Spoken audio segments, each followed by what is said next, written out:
இயக்குனர் அட்லி அவர்கள் பார்த்தீங்கன்னா, ஷங்கருடைய உதவி இயக்குனராக இருந்து தற்போது படிப்படியாக முன்னேறி டாப் இயக்குனராக மாறிட்டாரு. அவருடைய ஆரம்பகால படங்கள் அனைத்துமே சூப்பர் டூப்பர் ஹிட் அடித்த நிலையில, கடைசியாக இவருடைய இயக்கத்துல வெளியான ஜவான் திரைப்படம் பார்த்தீங்கன்னா, உலகமெங்கிலுமே 1000 கோடிகளுக்கு மேல வசூல வாரி கொடுத்திருக்கு.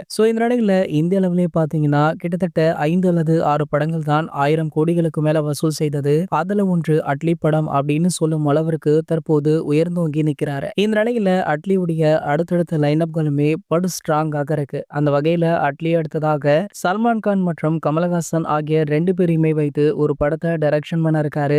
இந்த படத்தை முடித்த கையோடு ரஜினிகாந்த் சார் மற்றும் அஜித் அவர்களை வைத்து ஒரு திரைப்படத்தை இயக்க இருக்காராம். இதற்கான பேச்சுவார்த்தை அண்மையில தான் நடந்து முடிந்ததாகவும் கூடி விரைவிலேயே இதற்கான அறிவிப்புமே வெளியாக இருக்கா. மேலும் இந்த படத்தை பற்றிய மற்றொரு சுவாரஸ்ய தகவலுமே வெளியாக இருக்கு. பொதுவாகவே அட்லி படம் ரிலீஸ் ஆகும் போது இந்த படக்காட்சியை இங்கிருந்து இவர் சுற்றிருக்காரு அப்படின்னு பலருமே விமர்சனம் சொல்லுவாங்க.